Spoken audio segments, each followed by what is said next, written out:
Welcome to Living Yin, a podcast series that seeks to enlighten you about Yin Yoga, Chinese medicine, philosophy, and meditation. I'm Truth Robinson, and I'm a doctor of Chinese medicine and a Yin Yoga and meditation teacher. This podcast series seeks to unite the Yin Yoga practice, the anatomical theory that surrounds it, and the Chinese medicine theory which brings it all to life. My goal is to demystify Chinese medicine and to offer anatomical concepts in a digestible way, as well as offering philosophy for you to go deeper into the layers of your own consciousness. In this episode, we're going to explore the concept of Tao, the central concept of the philosophy of Daoism, which is a bedrock of Chinese medicine and a concept that we employ a lot in Yin Yoga.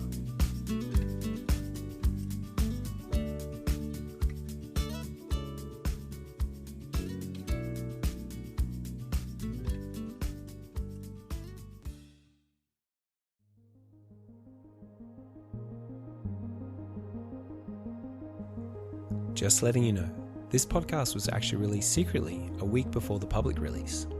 If you'd like to get your hands on this podcast or YouTube classes a week earlier than everybody else, all you need to do is head over to livingyin.com, subscribe to the mailing list, and get an exclusive sneak preview delivered fresh into your mailbox a week before everybody else.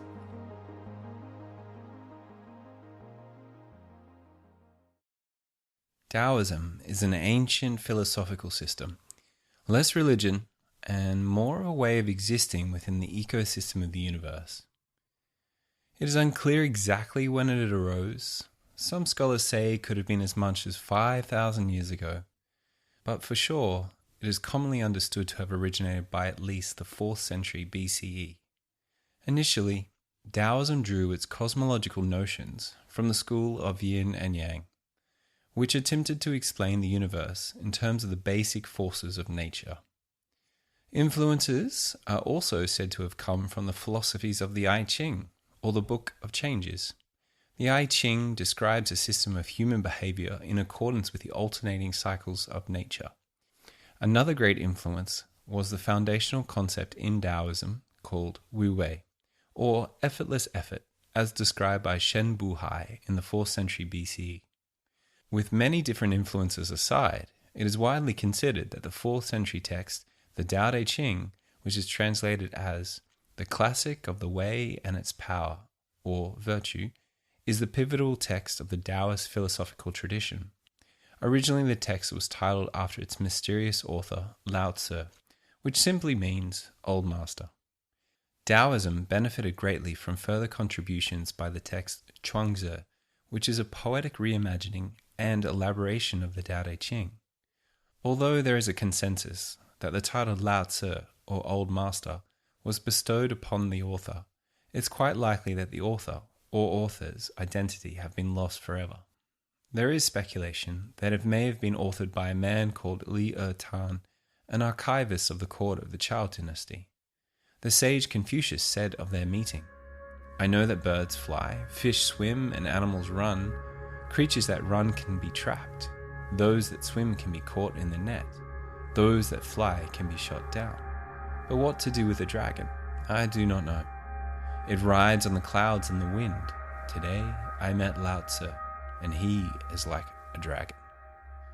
Many scholars openly question if it was written by only one source, and instead it is suggested that the Tao Te Ching is more of an analogy of sayings put together over many years.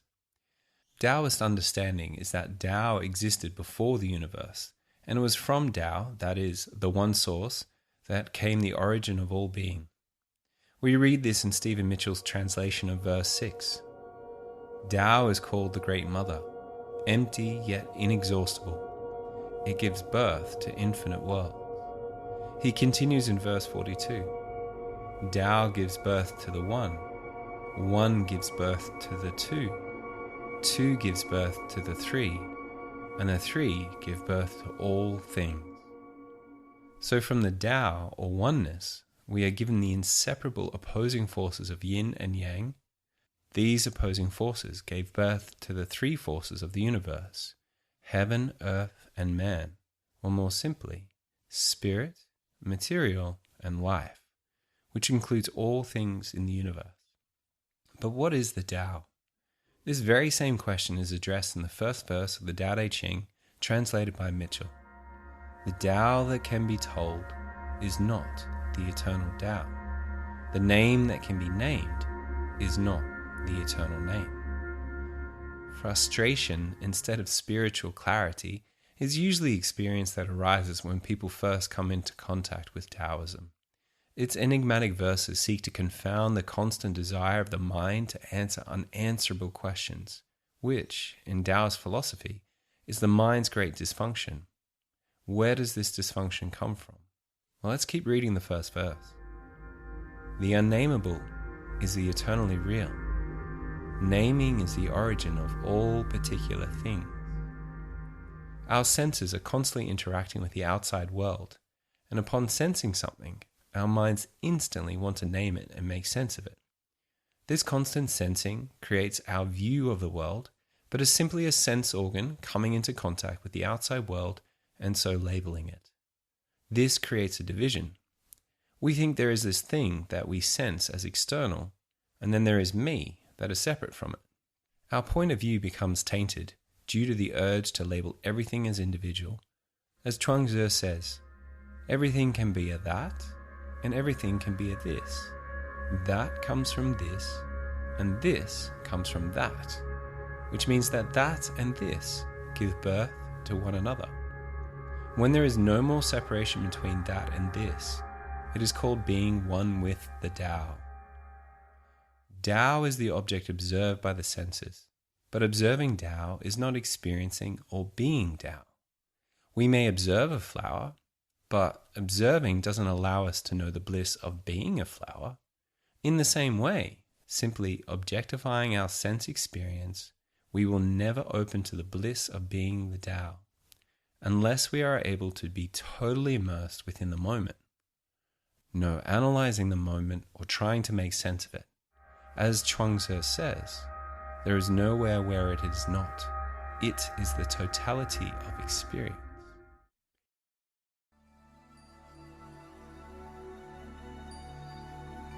You have been listening to Living Yin, podcast by Truth Robinson.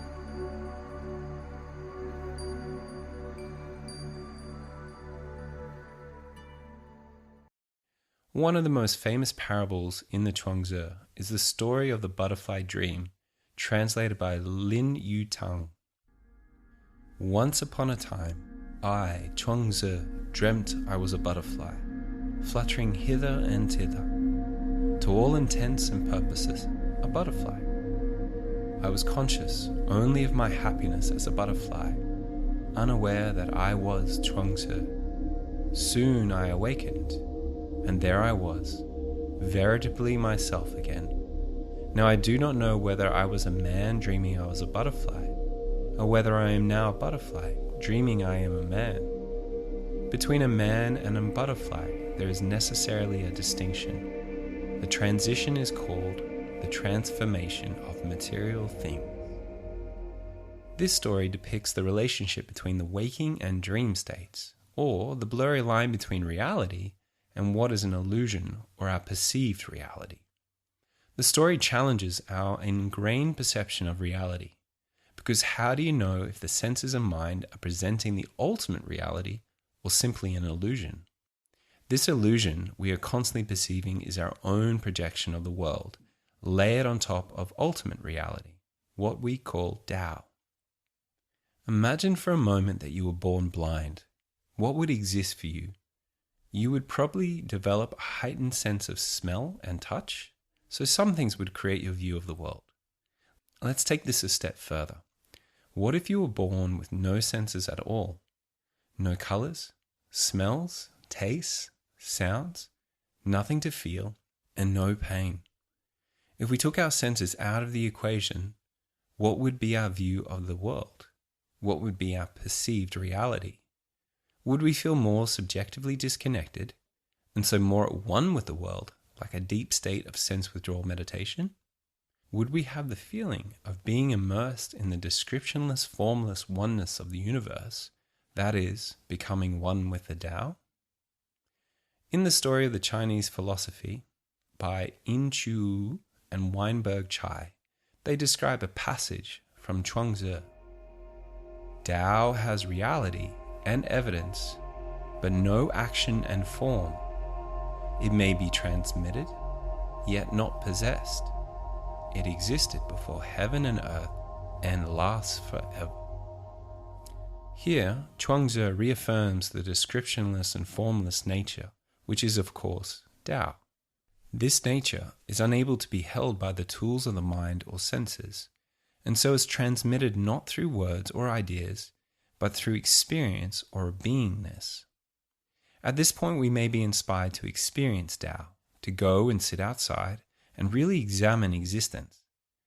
But frustratingly, this trying only increases its elusive nature. In Mitchell's translation of Tao Te Ching, verse 14, it says, "Look, and it can't be seen. Listen, and it can't be heard. Reach, and it can't be grasped.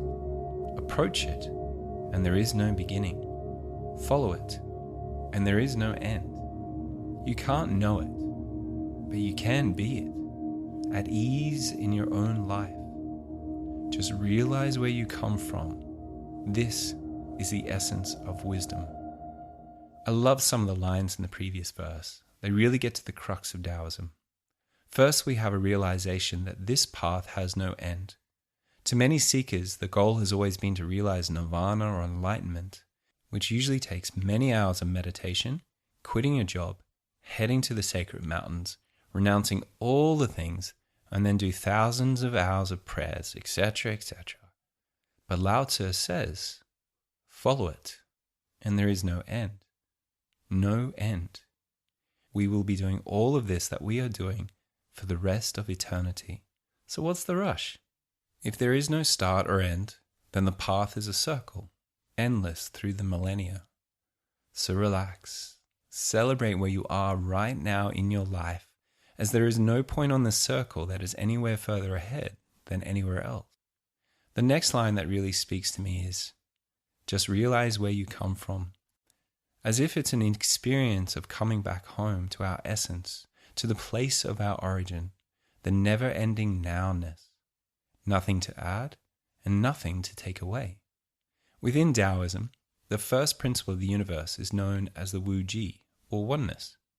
This is the original state of beingness, experiencing everything in nature as part of the same whole. One step after another, we realize that the path is walked not because it has a goal, but because we return back to our realization of oneness, which, in a way, I guess, is enlightenment. But we don't have to do anything to get there, recite anything, ingest anything, or put our bodies in any kind of funny position. It is right here and right now, in this perfect moment we are immersed in right now, at all times, in all of our lives.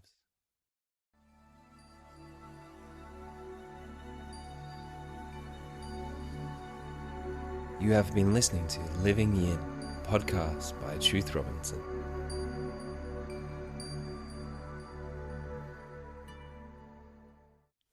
Okay, I understand this is not making it more practical. All you have to do is sit in the state of universal oneness, and then you get to experience all the Tao you want. Not really a tangible process to embark upon, I get it. So verse 3 of the Tao Te Ching, translated by Raymond Paul in the book Interpretations, Poetic Visions of the Tao Te Ching, offers us a method. The sage governs by emptying minds and hearts, by weakening ambitions and strengthening bones. Practice not doing. When action is pure and selfless, everything settles into its own perfect place. The last verse discusses letting go, not of achieving, but on the projectionless and preconceived ideas of how the future should turn out. This is not a defeatist state. Rather, as it says, strengthens our resolves to act without the need for personal gain, since there is not an individual to benefit, only this oneness principle giving or offering to the oneness principle. The last few lines of verse 10 extrapolates on this idea when it says, "Can you deal with the most vital matters by letting events take their course? Can you step back from your own mind and thus understand all things?" Now is the right moment to introduce the nebulous term Wu Wei, which constitutes the primary unifying concept in Taoism. Wu means nothing or not or negative, and Wei means effort. It's commonly translated as effortless effort, but as Alan Watts describes it, it's more of a not forcing. The author John Makem attests that Wu Wei is likened to the malleable nature of water. It does not force, but it will yield and adapt with the flow of Tao. Taoism suggests that the universe works harmoniously in its own way. When the individual tries to exert their will against the rhythms and cycles of change in the universe, then they disturb that harmony, resulting in undesirable consequences rather than the will of Tao. The solution, then, is to surrender our will and instead harmonize with the will of the natural universe. Surrendering your will, although a beautiful concept, can again be quite intangible for the vast majority of us, myself included. Every day we wake up, and we need to have a will to get things done, right? It's not that you become this floppy human and wait for the world to push you where it wants you. Rather, it's an experience of being an integral part of nature, not an entity to dominate or change it. Alan Watts describes it as doing things in accordance with the grain. It's not that you don't cut wood, but you do so along the grain, or in accordance with the pattern of things as they exist. Let's elaborate on this idea of being an integral part of nature. Alan Watts uses the example of bulldozing a slum and erecting a perfect high-rise in its place, and then putting all the slum inhabitants into this new high-rise. The slum has, or had, an organic nature with so many different cogs and relationships that at the same time feed off each other and support each other. They're just like all the animals in nature. There is conflict, but also a supportive harmony amongst them. Within the slum, there are unique livelihoods, activities, and routines that only exist due to the current ecosystem of living in the slum. Simply uprooting them and placing them in a high-rise apartment would render so many jobs and previous routines totally useless, and so exact chaos upon a system that had previously found so much order within the mutual relationships of this unique ecosystem. This is another fundamental Daoist tenet along with Wu Wei and is called mutually arising. Everything in nature is mutually arising, like the flower and the bee. You will very rarely have a flower without a bee or a bee without a flower. They always exist together and are inseparable. They work together to achieve the same goal. Although it may appear they have separate goals, they are one unit playing many important roles within an ecosystem that depends on them and are not separate from them. All parts of the ecosystem mutually arise together. This concept wants to be reduced to cause and effect, but it's more than that. There is no one controlling or more important aspect in nature. Like the chicken and the egg, we could say the chicken had the egg to have more chickens. But we could say the egg created the chicken to have more eggs. Neither is true, as they exist in the state of Tao, which is mutually arising and interdependent. Quite often we hear about getting punished for our actions, like there is one action that has determined an outcome for us. But if all of our actions mutually arise with all our other actions, then we are the sum total of all of our actions and all the actions of those that surround us as well, like an ecosystem. Did the bee decide that pollinating flowers was its fate, or did it just live out its natural nature, going about collecting food? Was the flower's role in having the tasty pollen, or the bee deciding that it wanted to eat that pollen, the cause or the effect? Even further than that, could we perceive those actions as good or bad, creating bad karma or a sin? I want to read a Chinese parable which may help to further elucidate this idea of mutually arising action. A farmer and his son had a beloved stallion who helped the family earn a living. One day the horse ran away, and their neighbors exclaimed, "Your horse ran away! What terrible luck!" The farmer replied, "Maybe so, maybe not. We'll see." A few days later, the horse returned home, leading a few wild mares back to the farm as well. The neighbors shouted out, "Your horse has returned and brought several horses back home. What great luck!" The farmer replied, "Maybe so, maybe not. We'll see." Later that week, the father's son was trying to break in one of those mares, and she threw him to the ground, breaking his leg. The villagers cried, "Your son broke his leg. What terrible, terrible luck!" The farmer replied, "Maybe so, maybe not. We'll see." A few weeks later, soldiers from the National Army marched through town, recruiting all the able-bodied boys for the army. They did not take the farmer's son, still recovering from his injury. The neighbors shouted, "Your boy is spared. What tremendous luck!" To which the farmer replied, "Maybe so, maybe not. We'll see." This parable is quite often interpreted as an interplay between good and bad, which are also mutually arising. But there is another story here too.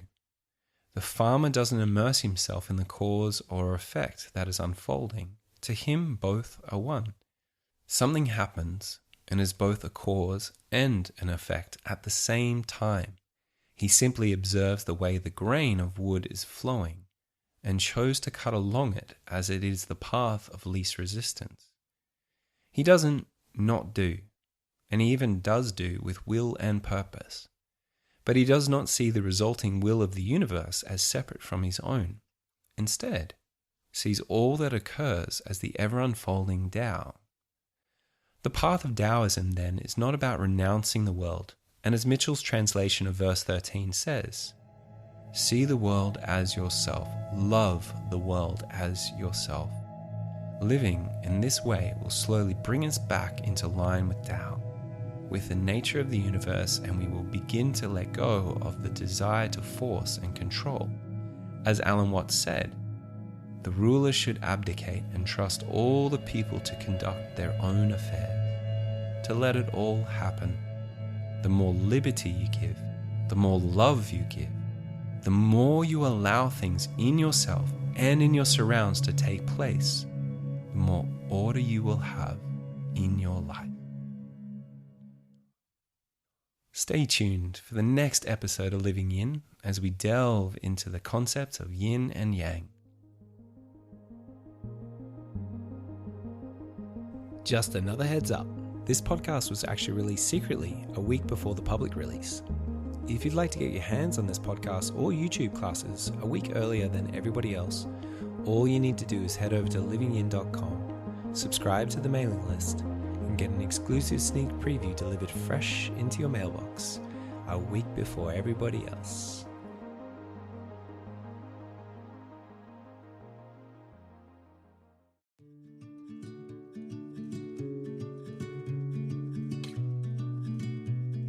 Thanks for joining me. I'm Truth Robinson. You can follow me on Instagram @TruthRobinson, or if you'd like to train with me, go to livingyin.com. One last thing. By submitting a review on iTunes, you're giving the gift of this podcast to so many other people. And even though I love seeing all the beautiful reviews, and I really do, it's way more exciting to know that your review is now stimulating so many Yin Yoga journeys all around the world. That has to be the easiest gift you have ever given.